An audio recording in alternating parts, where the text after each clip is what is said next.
What's up, Tejas? I'm here today with Elena, Simon Castro, and Carlos Castro of Philorganic Sustainable Care. And it's here in Austin on a cute little farm. So thank you for having us here today. Thank you for coming to chat with us today. So we're really excited. Yeah, I'm excited too. We got to take like a little look at your products when we walked in, and you have so much amazing stuff. And I know that y'all are going through a little of a rebranding right now. And I think it's a great opportunity to hear your story, how you got started, and what led you to opening this place up, and also, you know, having all of these products, great products. Yeah. Well, in 2014, I was diagnosed with breast cancer, and it was really hard for me. And because of the treatment that I was receiving, my skin became really sensitive and dry. And I was very frustrated because I couldn't find anything that would help me alleviate the pain that I was having.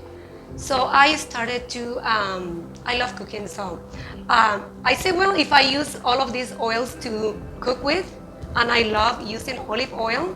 So I started to play with oils, and I came up with a recipe to make soaps. So I made body soap, and then I started to also make butters, oils, and that was kind of like miracle for me. It worked, and then I made it for myself, and then little by little I started to share it with friends and the rest of the family, and they all encouraged me to sell it. And I was like, I don't know if people will buy this. So I started to give it to other people, and then I got really great feedback, and then boom. Well, and also very important is the fact that people started asking her to do other things. Like, for example, if you do soap, well, why don't you do a deodorant? Yeah. And I think that is important that she felt that she wanted to share what was helping her with other people. And that, I think, is the key to her success, because now when it becomes more of a sharing mechanism, a love for something, it translates and people can feel that.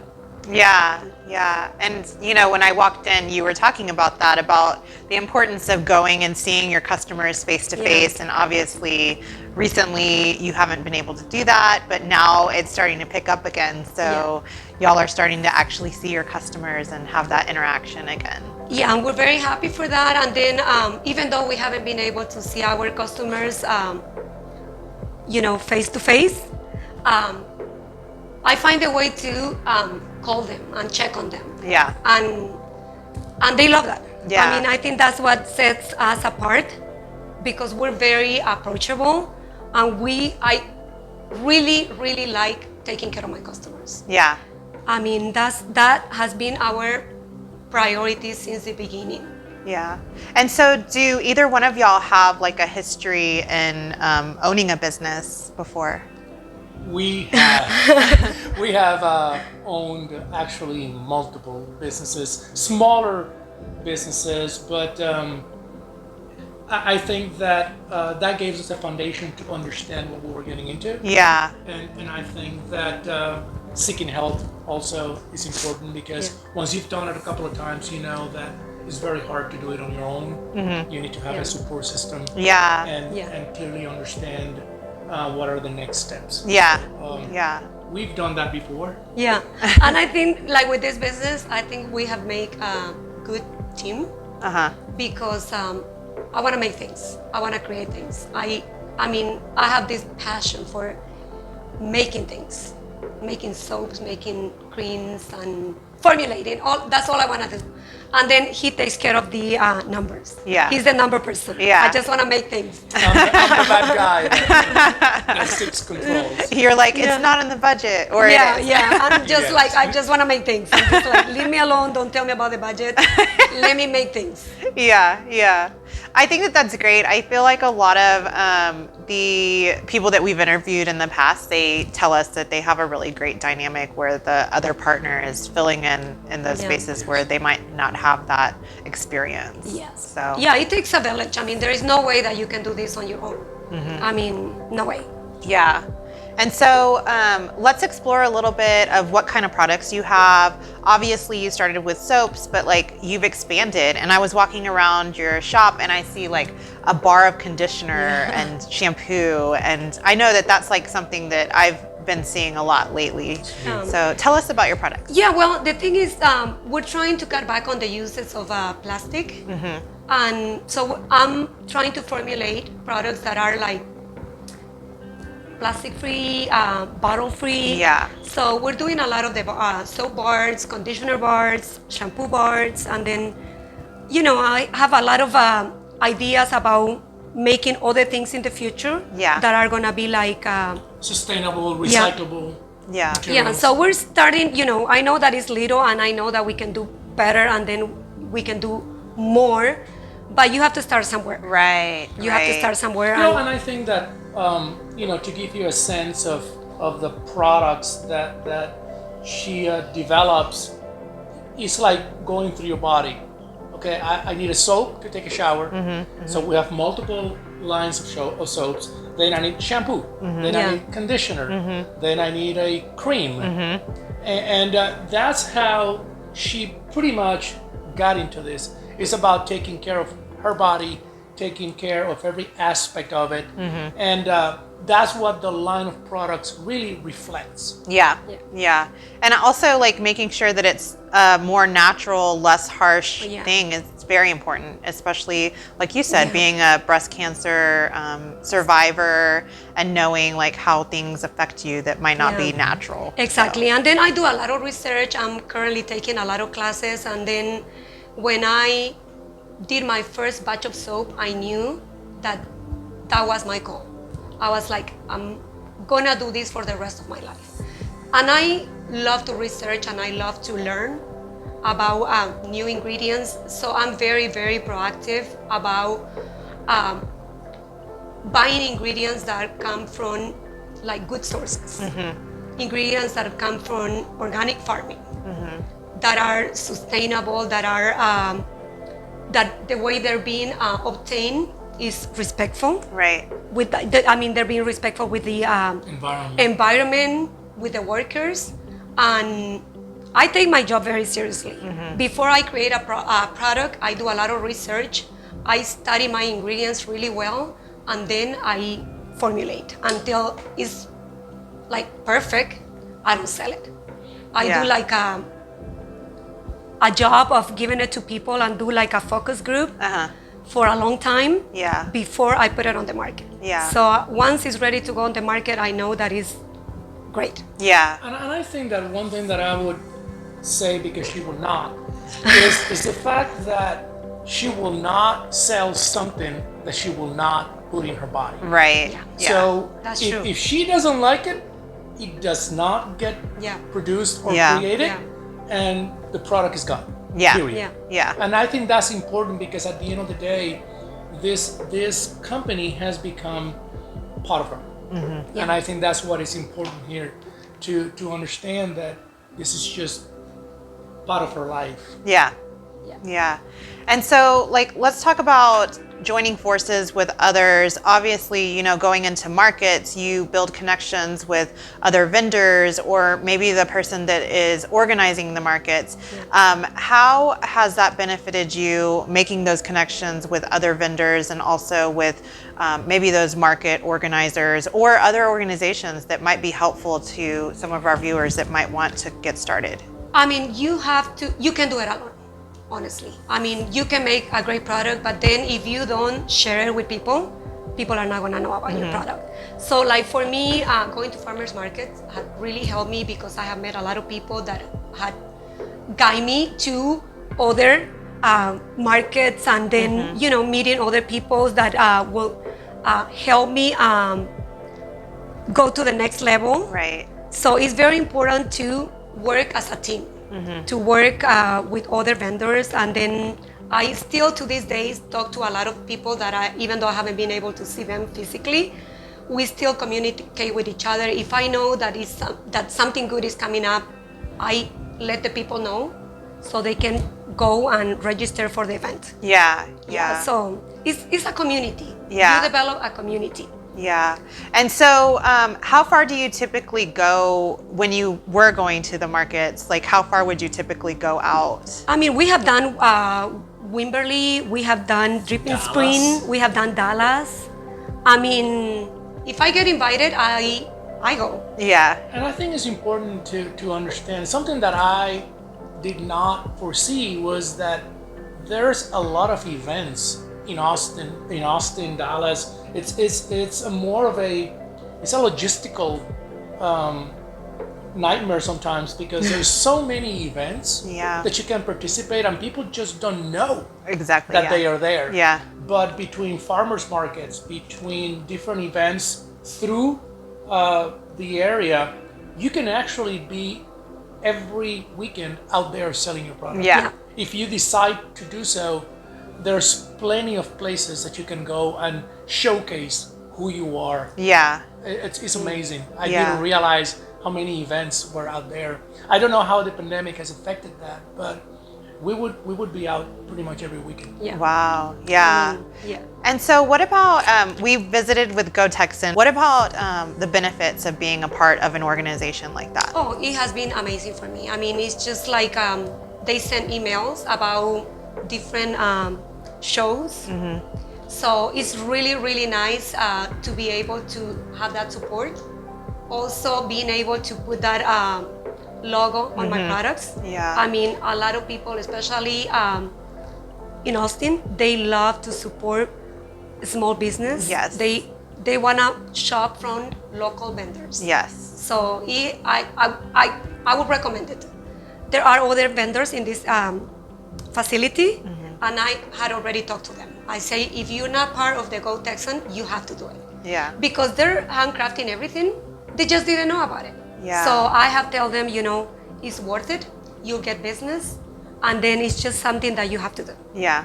Yeah. And I was telling the Go Texan staff Yeah. earlier today that if I'm at a store or something and I see like similar products and one says Go Texan and one Yeah. doesn't, usually I'm going to go with I Go do the Texan. same thing. Yeah. I do the same thing too. Yeah. So, and then what about like keeping a good attitude? Like obviously as a smaller business, it can be a little difficult, but also like working together as spouses, maybe that can be difficult as well. What helps y'all keep a good attitude working together on this venture? I think the fact that we have to do different things within the business helps because I'm the creator and then he's the budget person. And then we have that very clear. And there are times, of course, that it's not perfect, all Yeah. the time. But I really, really respect the fact that he knows his numbers and then I trust him in that way. Yeah. And then whenever I want to formulate something, he also respects the fact that I know what I'm doing. Yeah. So we've been married for how many years? 25 going 26. So, I mean, Wow. we got this. Yeah. We got this. So, I think it is very important to, which sometimes get lost, is the fact that you need to respect each other to the maximum. In the sense that she is a professional in what she does, she's also a human being, and she needs her space. So from my perspective, I focus just on making sure that I'm giving her, from my perspective, what the guidance from a business and operational perspective is, and I let her run with her mind because, like she said, she's a creator. I have a busy mind. She's a typical entrepreneur. Yeah. She's all about creating something that is the new next thing, the new best thing. And sometimes I have to kind of try to corral that a little Yeah. bit.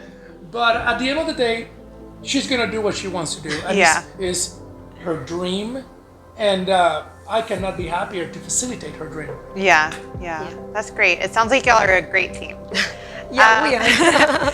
And then what about a secret? Like what is a secret to finding the products that are the best for you?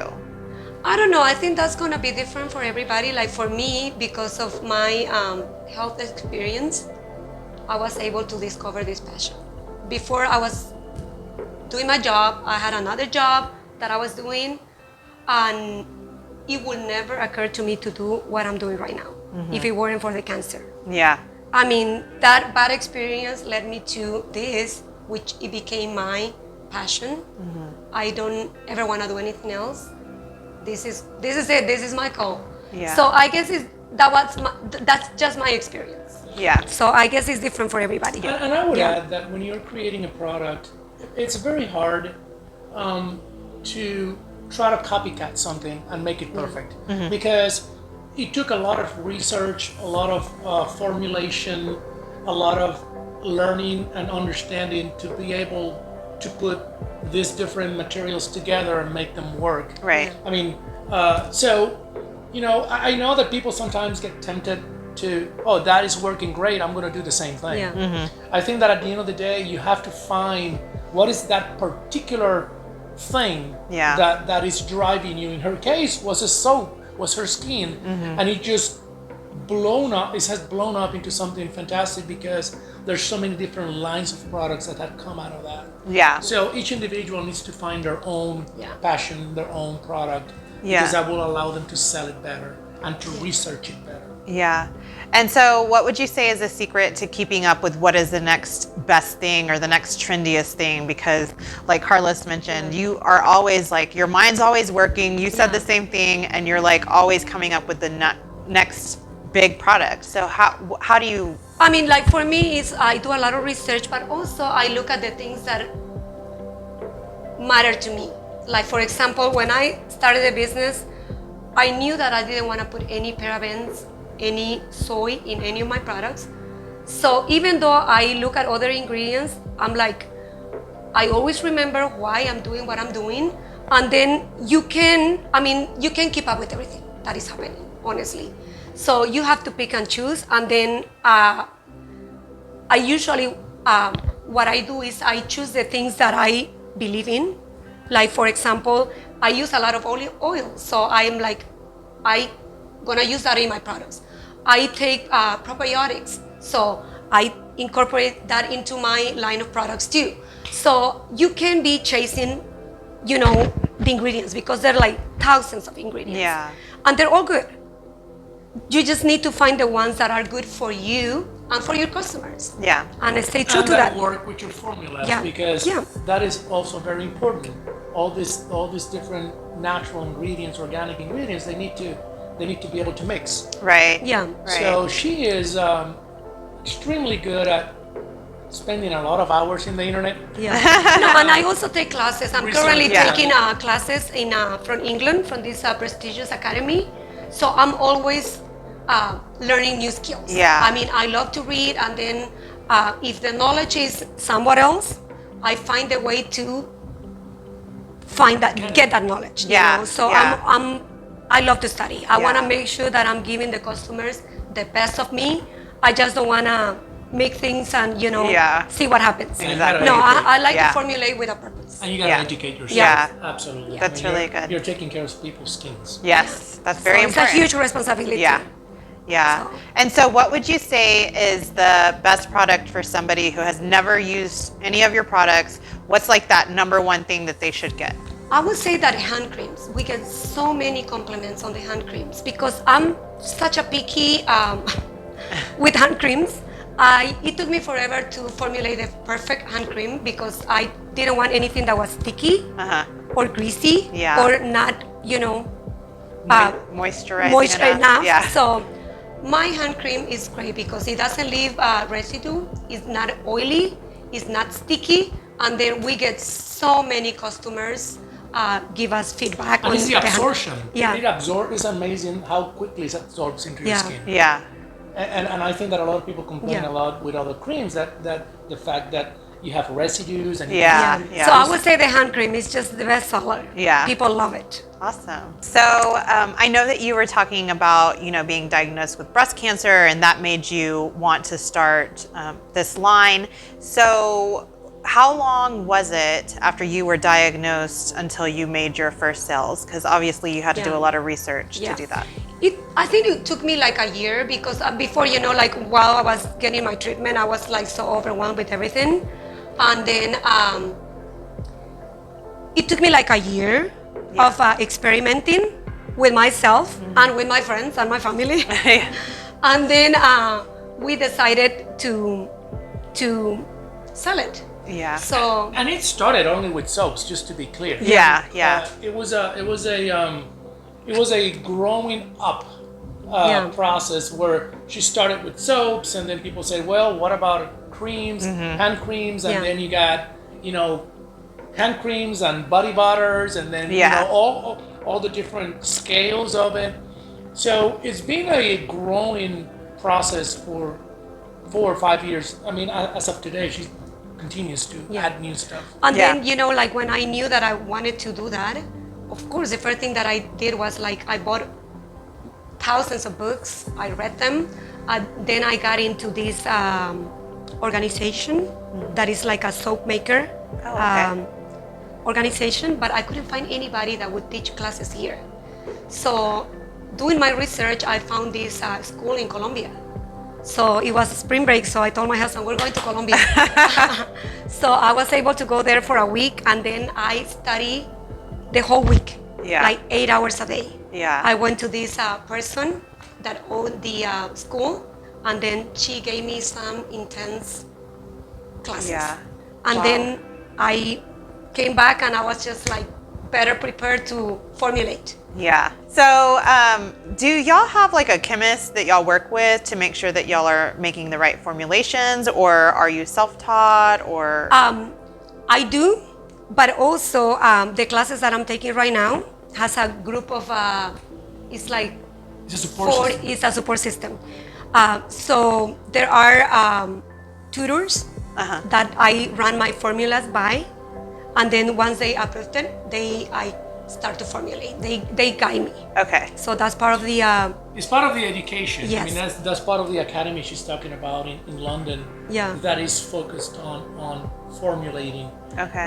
The other classes she took in Colombia were more about how to make them. Yeah. So there's several skill sets that you need to develop to be able to do this, and you have to be patient, and you got to go through it. But Yeah. right now, as we're expanding the business, we're going to start working with a lab. We're going to start working with a lab that is going to be doing all of our stability tests, shelf life testing, and all of that. I mean, you need to have that. I just want to make sure that whatever I'm selling is safe for the customers to Right. use. Yeah. So we're doing everything that we can to make sure that our products are safe Yeah. for our customers. Yeah. Where is the furthest that y'all have shipped some products? Okay, so we have done Puerto Rico, we have done South America. South America, But then we have done England also, and wow. then within the United States we have done every state. Yes, everywhere. but the website and the web store is designed to ship within the United States. Yeah. Only, yeah. So it's a little bit more difficult to go international, and then you used to use the major carriers and take this thing to the post office or UPS or FedEx and do it that way. But the website itself is designed to ship within the United States, continental. Yeah. Yeah. Okay. Well, we're going to move on to our second part of the interview, and what we do is we ask you all to choose a 3 questions, so y'all can alternate choosing questions. I don't know if you want to read, because I know you said that you can't read without your I got my glasses here. But pick 3, read them out loud, and try to answer them. So That is interesting. Trivia. Yeah. Texas trivia. Okay, let's say 1. Okay, go ahead and read it out loud. What frozen cocktail was invented in Texas? Frozen margarita. Yes. Yes. That was good. All right. Second one. Texas produces more than X dollars worth of wine each year. That have to be billion. It is yes, right? Yes. How much? How many billions? How many billions? Oh my goodness. I would say 3 billion. It's higher, right? Yeah. 13? Yes. Well, I got the 3. Yeah. You meant 1-3. Oh my goodness. Yeah, That's 13 amazing. billion. All right, number 3. Do you own a cowboy hat and or boots? Yes. Yes. And our daughters too. Oh, Yes. good. And so you do too? I own the hat, I don't own the boots. Not yet. Yeah, That's not coming, yet, that's not coming. yet. Yeah, y'all are on a farm, so you're gonna have to definitely. Exactly. Absolutely.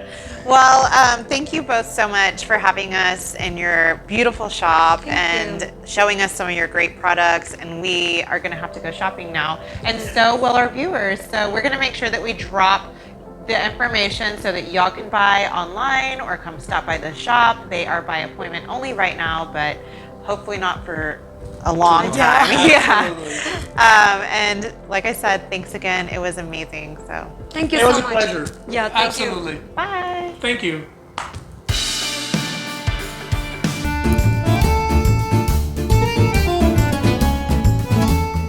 What's up, Tejas? Today is National Lasagna Day, so we are here celebrating by having some lasagna. And I don't know about you all, but I prefer my lasagna with meat, and I feel like it's not a What real other lasagna. thing would you put in it? You can have like vegetable lasagna, right? Like, Oh, yeah, but the chicken Amy lasagna. the Amy's lasagna is good and it's veggie. It's really good. Well, I mean, first of all, we are not endorsing Amy's because they are not. Oh, they're not a sponsor. You're Yeah. correct. So, anyway, let's talk about this lasagna right here. The other thing I really need in my lasagna is like lots and lots of cheese because I'm real cheesy.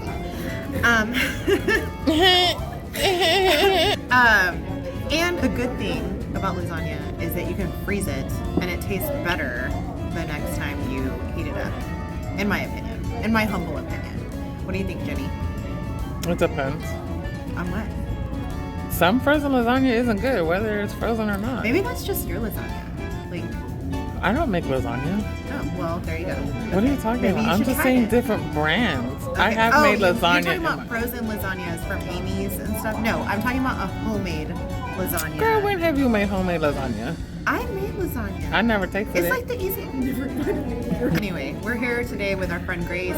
She had lasagna in her freezer, but But it she didn't wasn't give us ready any. for us to eat it yet. So she's over here rolling her eyes. Anyway, I want to know how you like your lasagna. Do you like it like the traditional way with beef and cheese? That's how I think is traditional. Or do you like it just cheese or chicken? Or is there some kind of other lasagna that I haven't tried? Also, let us know if you have a favorite frozen lasagna, because obviously Jenny's already said her favorite brand is Amy's. But Not I also- sponsored. Yeah, not sponsored by Amy's. And I like the, oh my gosh, Jenny, what's that pasta that I like to get? Or the sauce? Raw or something? Yeah, Rao's sauce from, well, they sell it everywhere, but it is so good. And they have the lasagna in the frozen section. It's okay. Legit. It's So, okay. yeah. And I like to add a little spice to mine, so, add some red pepper flakes. But anyway, let us know how you like your lasagna. So you're and- spicy and cheesy? I mean, yeah, I'm Latina, so of course. Oh my gosh. Why am I single, y'all? Anyway, let us know in the comments because we want to know. Okay, bye. Bye.